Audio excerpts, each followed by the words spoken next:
Alright, hello everybody and welcome to this episode of the Noble Crumb. My name is Jason and a very happy Easter to everybody.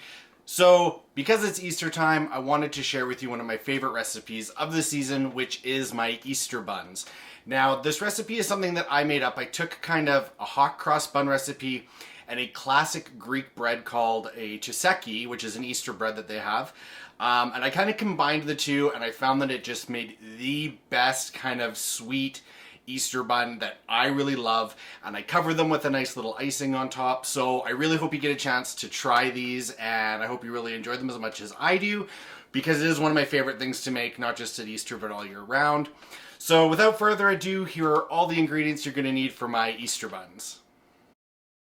And here's all the ingredients you'll need to make our Easter buns.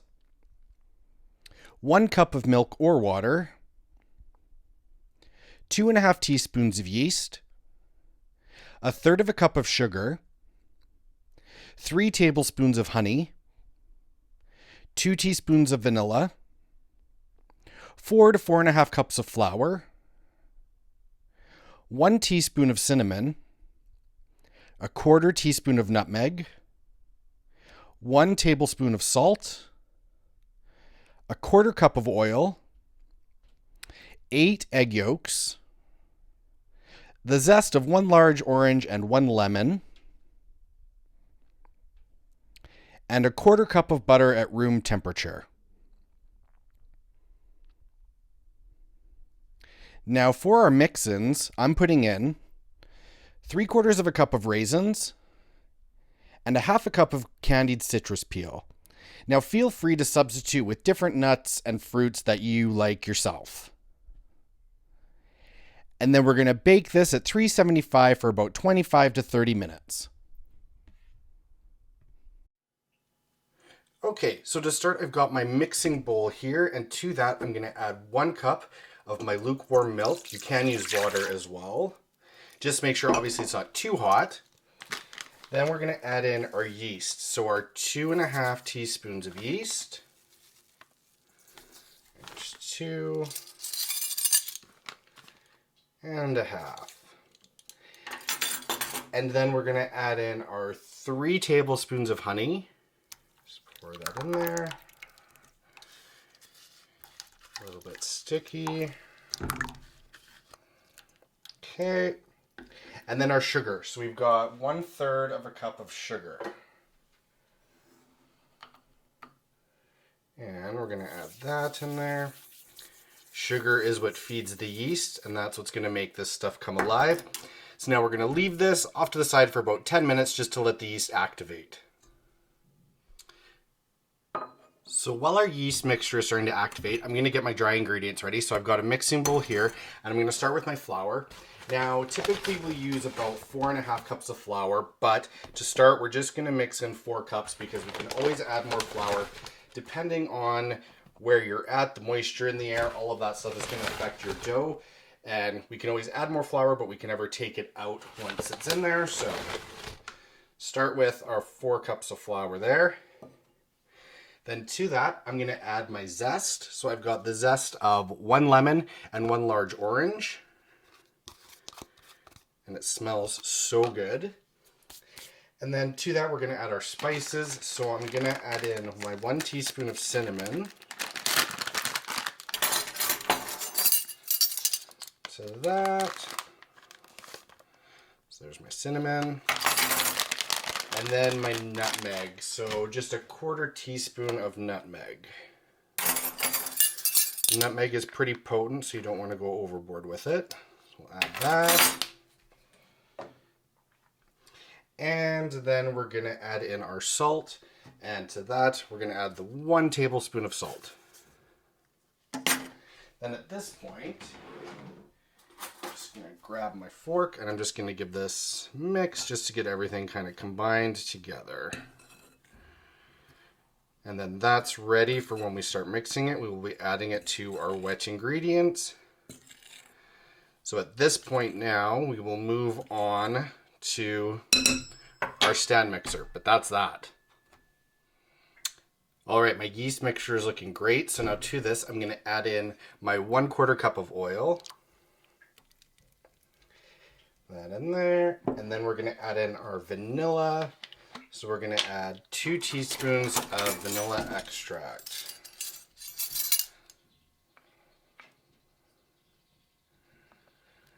1 and 2. Perfect. So now I'm going to pop this onto the mixer, and then we're going to start adding in the dry ingredients.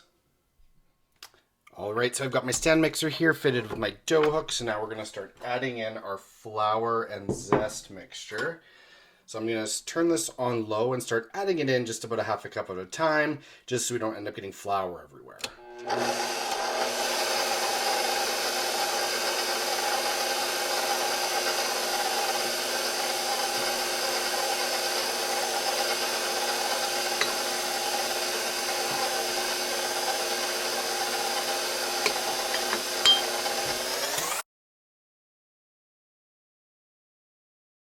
All right, so now that all our flour is in there and it's all incorporated, I'm gonna basically let this go for about 8 to 10 minutes until the dough has had a really nice knead, and then we're gonna start adding in our egg yolks and then our butter, and then we'll also add in any mix-ins that you wanted to add to it. I'm gonna be adding raisins and some candied citrus peel. So we're just gonna let this knead up for about 8 to 10 minutes.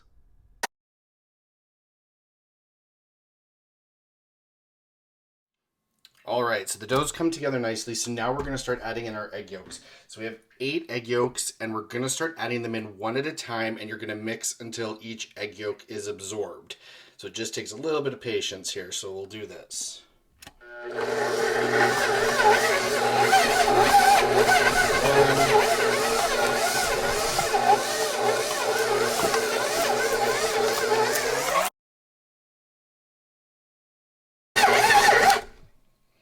So that's one that's absorbed, and we'll add the next one. And we'll just keep going until all 8 are in there.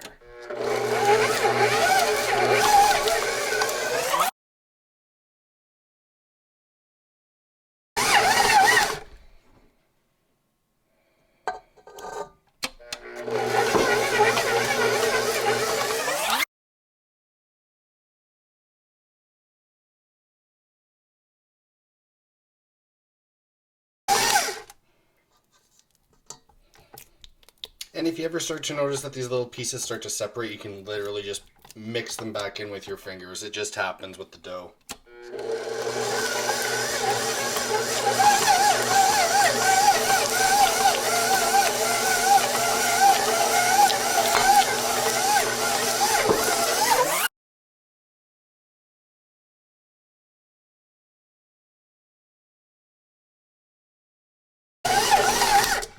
All right, so everything seems to be combined nicely. So now we're going to start adding in our butter. So I have a 1/4 cup of butter that's really, really soft at room temperature, and you're going to start adding this in little pieces at a time until it's absorbed, just kind of like what we did with the egg yolks.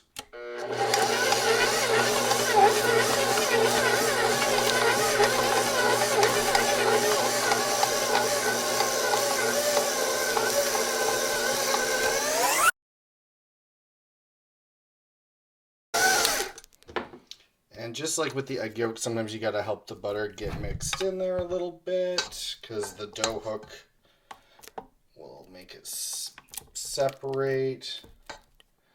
That's why I have my spatula here, so we'll just do that.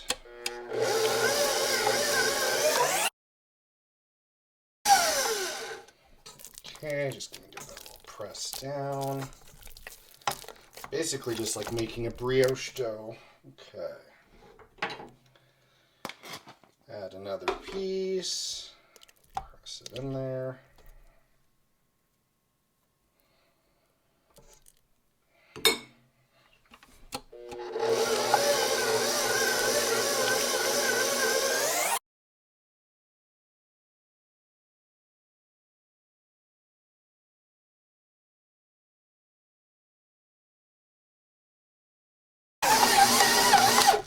Okay.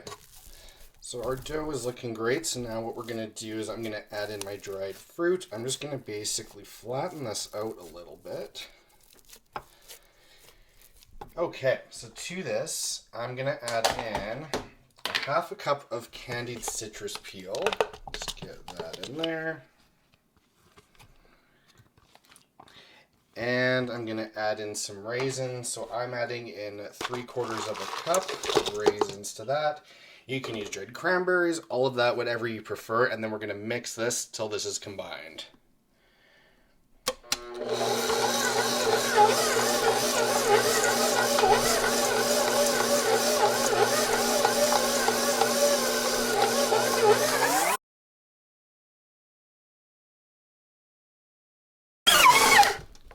All right, that's all combined. That's done. So now I'm going to transfer this to a big bowl, cover it with plastic wrap, and let it rest for probably, I would say here, about 2 hours until it's doubled in size. But you can see how nice this dough is. It's super rich, and you've got all your nice dried fruit pieces. So now, yeah, we'll just transfer this and let it rise. Okay, so I've got a large mixing bowl here. And I'm just going to transfer my dough into that. Okay. Give it a quick little mix by hand just to get that raisins and citrus peel kind of combined evenly. All right, that's good. Gonna take my plastic wrap, cover it, make sure it's sealed good to retain all the moisture, and leave this off to the side for 1.5 to 2 hours till it's about doubled in size. All right, so it's been 2 hours and I've got my dough here and it is looking great. It's so nice and shiny. Dough's got a little bit of tack to it, so that's great. So what I'm going to do now is I'm going to divide these up into buns. You can make this into a loaf if you want, or a braided loaf is nice. But today, because it's Easter and I want these to be almost like a hot-cross-bun, I'm going to do buns. So I'm going to break these off into about 115 gram size balls. So I've got my little scale here. And again, you don't have to be this precise, but I'm going to do it this way because that's just how I was taught. So divide these up into about 115 grams and we'll see how many we get out of it. 115 grams is just kind of the size that I tend to like. I think it makes a nice size. That's about it there. So I'm going to divide these up and then I'll show you how we roll these up to make them really nice and uniform in shape. Okay, so I divided my dough up into 115 gram dough balls. So we've got them here, and I got about 15 out of this batch. So now I'm going to show you how to roll them. So once you've got your pieces here, basically mold it like this, then put it on the table. Now, you're going to make like a C shape with your hand like this. Put it this side of your hand down onto the table so that it's laying flat. And basically you're just going to cuff your hand over the ball and just start rolling it. What you're doing is any kind of creases in the dough, you're making them go away, and you're just going to make them nice and uniform in shape. So when I do that, you can see the top of the dough ball now, nice and smooth. On the bottom, everything's kind of moved into the middle, and it's just perfect. So now I'm going to move these guys into a lightly greased pan.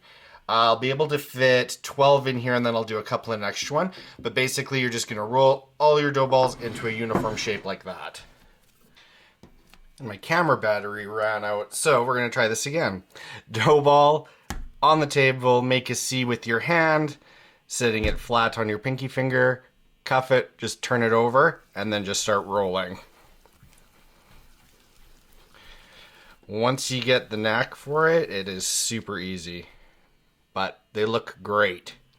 So I'm going to continue rolling all of these guys out, and I'll show you what we do for the next step right after.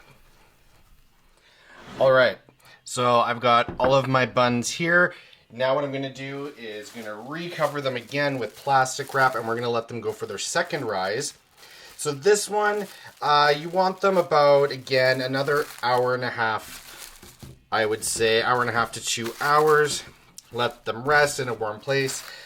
A lot of times if you're in a warmer climate, you could do it just for an hour, but it's colder up here. So I'm going to let this sit for 2 hours, and then we're going to put a wash on them, and then we'll put them in the oven.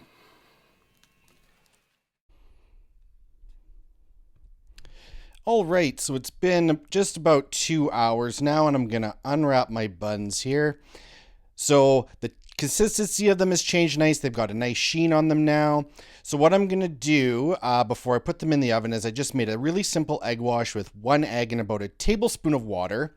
You just beat that together and just brush these all over the tops of all the buns. This is just going to lead them to getting a nice color when they're done baking. The smell of these buns is so nice. That citrus and candied peel in there just really, I don't know. I just love it. It reminds me of Easter. So after I'm done brushing these, I'm going to pop these into the oven, which has been preheated to 375, and they'll stay in the oven for about 25 to 30 minutes, just depending on your oven. They should just have a nice little bit of golden brown color to them, but that is it.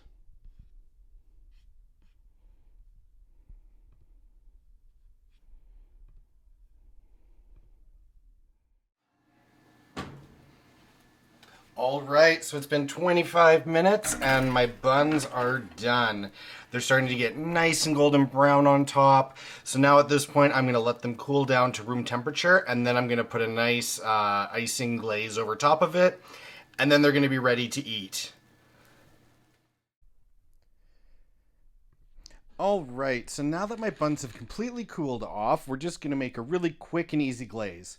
So in my bowl here, I'm just gonna add 1 cup of icing sugar. That out of the way. And then I'm gonna add about a tablespoon of corn syrup to it. And then we're gonna add some water. So I'm using hot water, and I'm gonna start with 1 tablespoon, and I'll add a little bit more just to get it to the proper consistency that I want. So we'll just mix this around and see how we go here. Try not to get powdered sugar all over the place, but sometimes it's a bit of a challenge. All right, so this is looking a little bit thick, so I think I'm gonna add some more here. Basically, you want it to have like the consistency of like a donut glaze.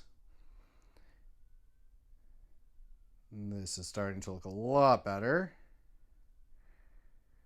Now, obviously, if you want, you can totally omit the glaze. The buns are totally fine without it.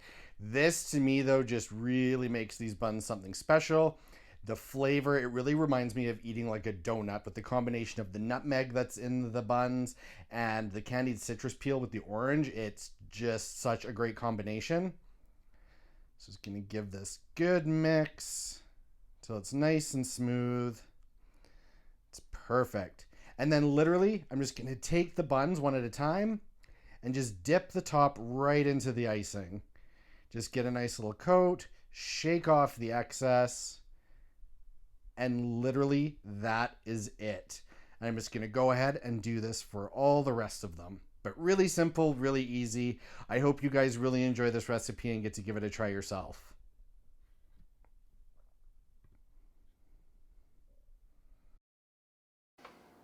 And that is my recipe for my Easter buns. I really hope you guys enjoy them and give them a try. Please let me know what you think. Comment as much as you can. And as always, please like, subscribe, comment, everything. I love hearing from you guys. I'm really enjoying doing this, and I hope to talk to a lot of you soon. And I will see you guys next time on the Noble Crumb. Thanks. Bye.